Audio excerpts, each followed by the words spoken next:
At the LHC, we collide protons at world record energies, but we also collide them at an extremely high rate. And this is because the simple fact of the matter is that most proton-proton collisions at the LHC are boring.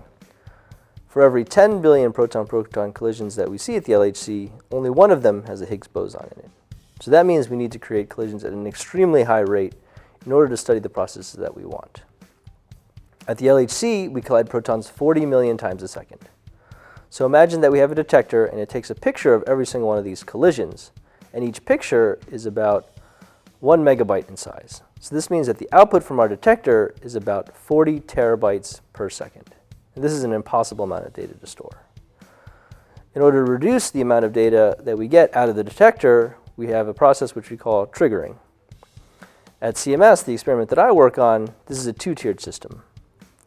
In the first tier, we take those 40 million events per second and we reduce it to about 100,000 events per second using custom electronics on the detector readout. Then we take those 100,000 events and we pass them through a computing farm and reduce the size again to about 1,000 events per second, which then can be stored and analyzed later. This is an extremely important part of the detector and the experiment because this tells us exactly what events we want to store. And if we don't have the right events, we might as well go home.